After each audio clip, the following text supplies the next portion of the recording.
look at your file that you uploaded in the matter, Mm-hmm. okay, pertaining to I believe that you reached out to the hiring committee, the San Francisco Ballet. So is that part of, I'm not sure that's still the same individuals against Sage Veterinary Centers. Hiring individuals? HR representatives. Um, those are not that. It's human resources. So I sent you all of my HR reports. Oh, that's what they are, HR reports. So you believe that you were targeted for retaliation and discrimination after reporting serious misconduct by management, including drug theft, workplace stalking, sexual harassment, and abuse of power. Is that correct? Yes. Okay. So over the last 18 months, you were notifying the human resources and with evidence including screenshot voicemails and witness statements. In response, you were suspended, isolated, and falsely accused of misconduct. So let's talk about that as soon as I finish with this, the general questions that I have to ask. So did you possibly, I'm going to confirm your mailing address first. And let me confirm that. And I show that you're located at 278 Raymond Avenue, San Francisco, 94134. Is that correct? Yes. Okay. And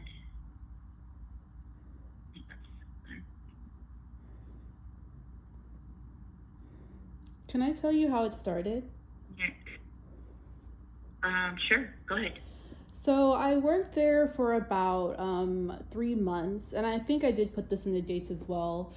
I worked there for about 3 months before it started. It started with when Eric Dahmer was still my supervisor as a kennel assistant. Suddenly, a task list was introduced, and all the other kennel assistants also had to write their names on it. So at first, I didn't think it was anything too weird. However, I started to notice that Sierra Edelson, another doctor who was previously in trouble with HR or maybe with the managers for inappropriate behavior, because she got very aggressive with another vet tech there over something else. And so 2 weeks after that, that's when she's the one who started to enforce the checklist on me. And it got to a point where I think I did write this in my filings of how it did start to feel like harassment. And I did tell one of my friends there, Cynthia Ramirez, about it. And she told me to tell Eric if this keeps happening. And then it got to the point where I did cry, because I did put this in the filings as well, about how there was this one day where it was very, very slow. And I sat down for 5 seconds, and then she came up to me and she asked me if I had done everything on the task list, and when I said yes, she then proceeded to text Elise Waisly that I wasn't doing anything. And then Elise Waisly pulled me into her, not into her office, but into Eric Dahmer's office. He was not there at the time. And she talked to me and she said that this is not good, that I'm getting this type of feedback. And then we went downstairs, and she asked me if I did everything on the checklist, and I said yes. But then she said yes. Then after that, she still checked anyway, and she walked around and she saw that I had done everything on the checklist. And then she said, when it was just me, her, and this other former kennel assistant, Ollie, who was fired, this is not good feedback. And just to, even if you are not busy, just make it seem like you're busy. And I understand how this can seem kind of small, but then that day I went up to Michael Evanston and I told him, I didn't tell him the full story, but I did tell him about, like, you know, I did feel like I was being targeted by this one doctor. And the reason I did that is because he was her supervisor, and he was the only supervisor there in that moment because he was the medical director. And he told me that he would, if I were to tell him the name of this individual, then he would have a talk with them. And then I asked for HR's contact information and he would not give it to me. And then something else happened where an oncology vet tech yelled at me, and I got upset over that, and I sent an email to Elise Waisly about that, and then she gaslit me and told me that she did not actually yell at me, even though she heard her from the next room over. And then once again I went to Michael Levinston about this, and then I also started to cry again, and I confided in him how I was feeling about Sarah Edelson, and I felt like how this had something to do with race. And then he asked me, and he told me he's tried to have conversations with how Sarah Edelson speaks to people. And he asked me how he could further support me that day. I said, could I leave? And he said yes. And then the next day I was called by Eric Dahmer, and we had a chat, and then even he told me that it wasn't fair for Sarah Edelson to, because I told him how I did everything on the list. However, I was still told on for not doing anything. And then he even told me that it wasn't fair. Then I had a meeting with Elise Waisly, Eric Dahmer, and Michael Levinston. And they pretty much validated my claims, and they made it seem like, oh, you just come to us when these things happen. And then a week later, so the problems that we were having was that the tarp was really starting to smell like pee, and I was not provided. Can you hear me? I can hear you. Yeah. Oh, and I was not provided with the proper cleaning supplies, because what happened was we were using Simple Green at this time to clean the tarp, and we did not have it. And I had already told Travis Gaines, who was this ICS person at the time, the person who orders supplies, about it, and he had told me that he had ordered it, but it was on back order, and that he didn't know why it wasn't coming fast enough. And so I picked up an extra shift at Safe Veterinary Centers on Friday. That's not my normal shift. It was in the morning. And then that was the day that it finally arrived. However, it was still 8 a.m., so I still had a lot of things to do upstairs. And then that's when Eric Dahmer saw me, and he yelled at me for not having the tarp cleaned, even though I told Travis Gaines, who's the ICS person, that we did not have the proper cleaner for it. I had been cleaning it off with water, but it still smelled like pee. And so in that moment, there was really nothing that I could do. And I felt humiliated and embarrassed, and I felt like this was blatant retaliation over me almost reporting Sarah Edelson to HR. Then I think about a week later after that, Eric Dahmer decided not to be our supervisor anymore, and he gave it over to Elise Waisly. And when Elise Waisly was my new supervisor, I told her about what happened, and she told me that it was Michael Levinston who put that complaint in. And in that moment, I was very confused on why he would do that. But then I started to put other pieces together about how Sarah Edelson was Michael Levinston's employee. So it would kind of make sense that let me interrupt you there, because I do have to cover some other information first before you can go in further with the details. First of all, do you have a representative that's representing you with this matter? No. Against Sage Veterinary Center? No, not right now. No? Okay. So what was your job title when you were working there? I was a kennel assistant. A what? I'm sorry, kennel assistant? Yes. Okay, and when was the date that you were hired? I don't quite remember, but it was in 2023. Maybe I can look it up in my emails for my onboarding. Okay, that's okay. As long as you have the year. Was it around the summertime or the winter or the beginning of the year? So from my emails, from what I'm seeing, I was hired it was October 13th, 2023 on a Friday. Okay, perfect. And how much was your salary at the time? $40,000. Yearly? Yes. Okay. And when was your last date of employment there? It was July 7th when I quit. I actually applied to you guys when I was still working there, but yeah. So July 7th, yeah, because you filed with our department on July 17th, Yeah. Oh, I did? right? Oh, Yeah. sorry. Yes. Mm-hmm. Yes. That's okay. We have it on file. So let's go about, because again, in order for us to be able to make an assessment, that's what we're doing right now is by going over the protected bases that you listed in the portal that have a causal connection to the harms. So I have to go by one, okay? So what I gathered from the narrative that you included in the system as when you described what happened, I was able to summarize the information, and you indicated that you're reporting ongoing harassment and retaliation, and you believe that it stemmed from your decision to expose serious misconduct in management, including drug tests, stalking, sexual harassment, and abuse of power. Any of those things that I just listed, was that done to you specifically, or this is something that you observed? It was kind of both, if I'm being honest, because it's kind of like a culture there.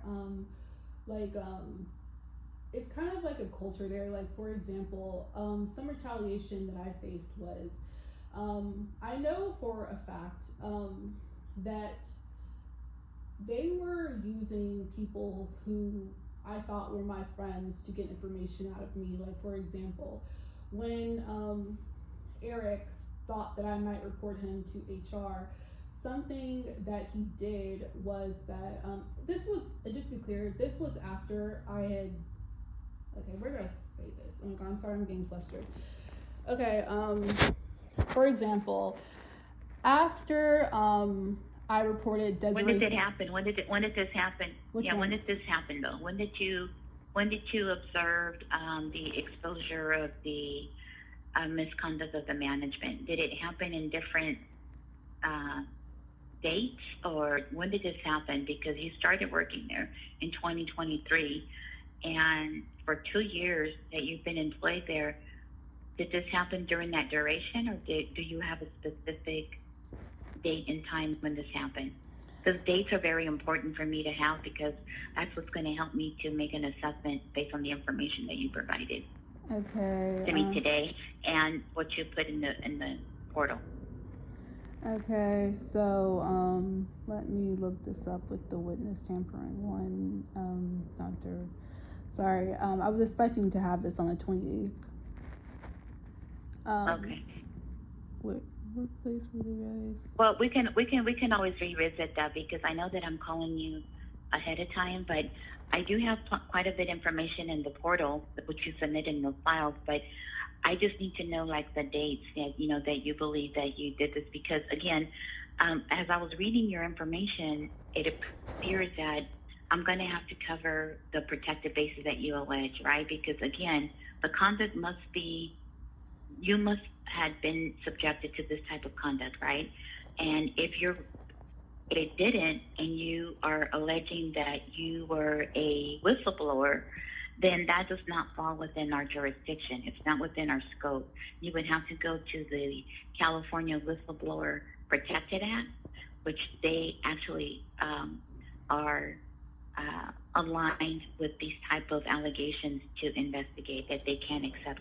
They should be able to go more further with this type of allegation. But in order for us to accept it, it has to be a causal connection to your protected bases, right? Your classes. So you indicated here that. No.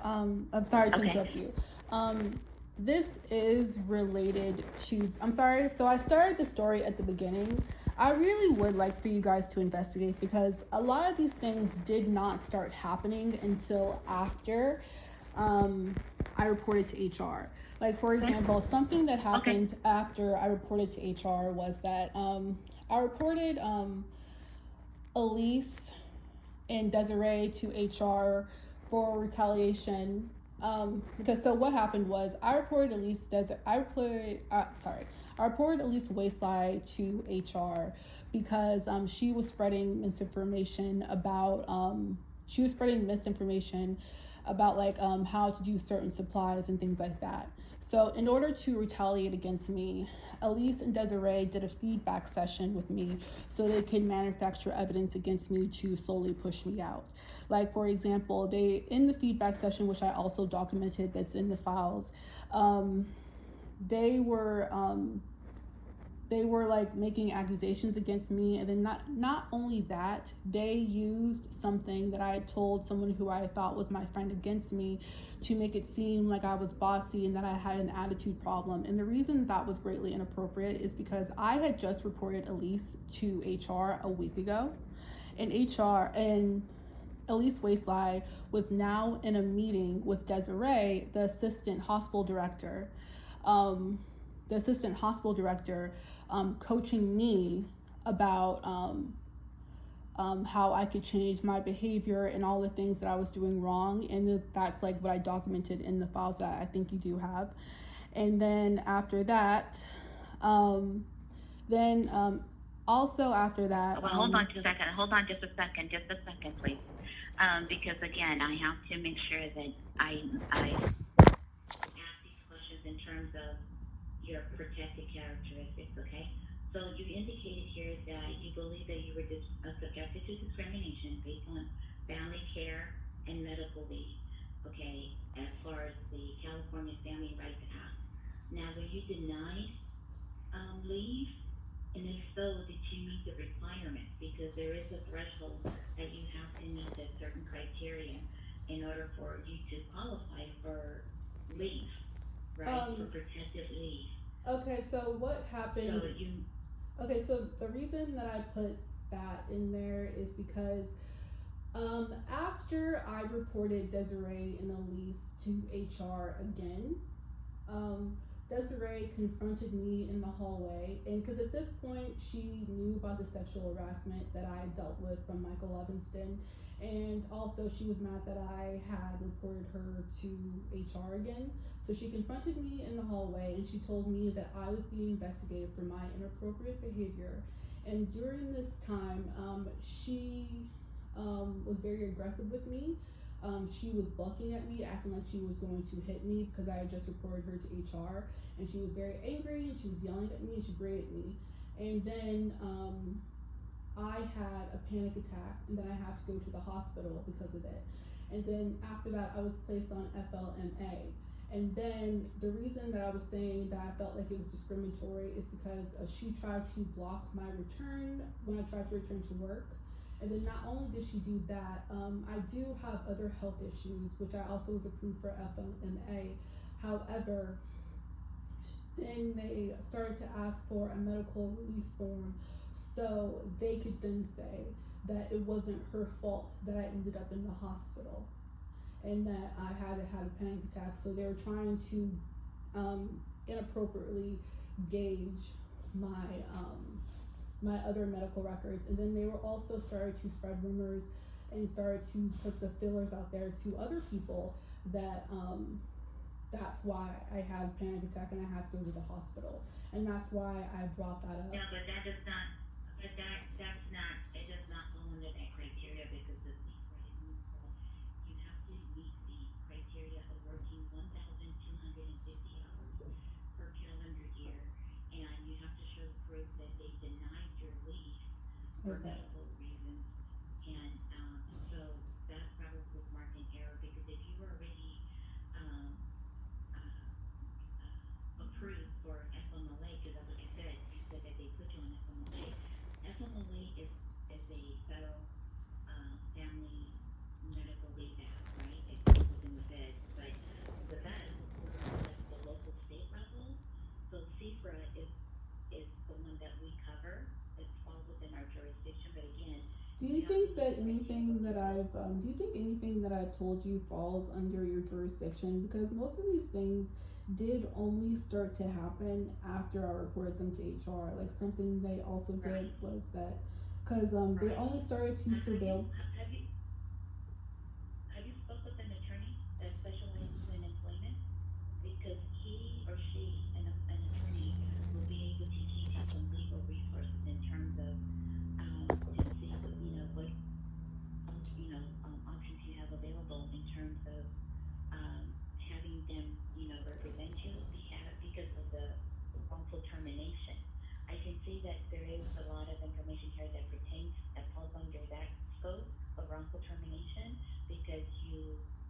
reported the theft, you reported the abuse of power, and you reported, you submitted, substantial evidence pertaining to voicemails, witness statements, etc.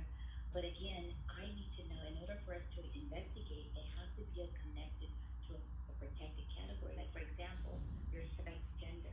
Why do you believe that your sex gender is being a female, or is it sexual orientation? Those protected bases, you have to show a connection that But you were being subjected to discrimination. okay, so I thought that I was going to have more time to do this because I was in the process of writing everything out. Because I'm a little Okay. discombobulated right now because something that I wanted to put in is that like my managers only after I reported sexual harassment started to call me a slut, and they started to spread rumors that I was sleeping with certain staff members, and that's also something I reported them to HR for, and that's why I was saying it was sexism. And then also I am gay, well, bisexual, mostly into girls, and I noticed that they sexualized my friendships with women when they did not do that to heterosexual couples. And I also reported that to HR as well. I reported them because I did report Desiree for racism because during the feedback session she wasn't necessarily coming for my worth ethic or anything that I'd done wrong. She was only coming from my characteristics as me as a black woman, and I did report her for racism. And I'm not the only person that she has been racist towards because, for example, there's another black woman named Alexis, and she quit her job as well because she was being harassed by Desiree. And she did tell me that she did feel like it was because of the color of her skin. Because, and I'm not the only person she's been like that towards. There's multiple other black people who I know work there who felt that she was very anti-black. And then the reason I was also kind of equating this to me being a woman is because I was being sexually harassed by Dr. Levingston. There was an incident where he forced me to get on my knees to clean something by his foot. Even when I made like, yes, he made me do that. And then when I reported him to HR for making me do that, he. What did they do? What was the outcome of that investigation? They in return started to investigate me. They got okay, so this is, I'm gonna say alleged because this is state, but it is alleged that I do believe he was having an affair with another doctor. And the reason that's important is because I am sure that she was one of the people that he sent to surveil me, along with Sarah Edelson, who I don't think he was having an affair with. Sarah Edelson, Erica Salazar, Emma Hummer, Cameron Montana, and a couple, and pretty much all the other doctors. Okay, hold on just 1 second. What I'm going to do is I'm going to outline in the email, because I know this is unexpected for me to give you a call today because I was trying to move up your intake interview, but obviously you still have a lot more information to gather. So what I'm going to do is outline the information in the email, and I'm going to specify each category, and if you can provide me a response prior to our next phone call, I'll move your intake to next Monday. If you can provide me the response before next Monday, because I will be out of the office for the remainder of the week. Okay, so I will be back on Monday. Okay, so what date is that? So remember, we were scheduled for the 28th. I'm going to move you to Monday, the 27th. Okay. At 10 a.m. Okay. At 10 a.m. No, I'll move you to the 10th, yes, at 10 a.m. And if you can respond to the emails that I'll send you this afternoon, outlining the information, and then I'll be able to make a determination if we're able to move forward with your interview on Monday. Okay? Okay. I'll let you know beforehand.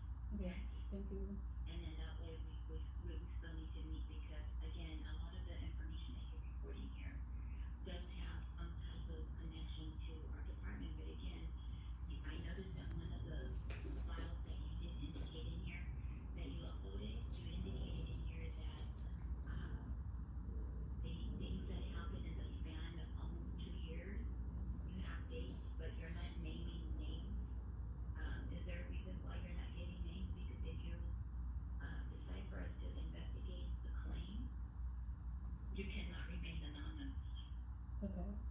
So the reason that I wasn't naming names is because that was for HR. I thought that I was going to be able to name names in the interview, and just to be clear, I do believe that the things, I don't want you guys to investigate everything because I think but what I do want to be investigated is the culture of retaliation and sexual harassment and racism that was there, because I did substantiate a lot of racism and sexism because I was called, because I was being made out to be promiscuous or a slut or a whore, because I did report Michael Levinston for sexual harassment, and their response to that was to Yeah. what. Okay. No, I understand totally. And again, I will outline everything on there that does fall within our jurisdiction and within our scope, and then I'll let you know exactly, what to respond to. And if you can just, fill in that information for me, then I'll be able to make an assessment to see where we go from here. Okay? Okay, thank you. Okay, perfect. So let me confirm your email address just to make sure I have the correct one. I have Katie, KATY Ruth, number 15 at gmail.com. Yes. Okay. So you'll be receiving an email this afternoon. And then do you happen to have a pay stub or a W-2 that shows your employer's name on there, like Sage Veterinary Centers? Yeah, I think so. Okay, perfect. Okay. Well, again, if you have any questions before Monday, just feel free to respond to my email, okay? Okay, thank you. All right, you're welcome. Take care. We'll talk on Monday, okay? You Thank you. too.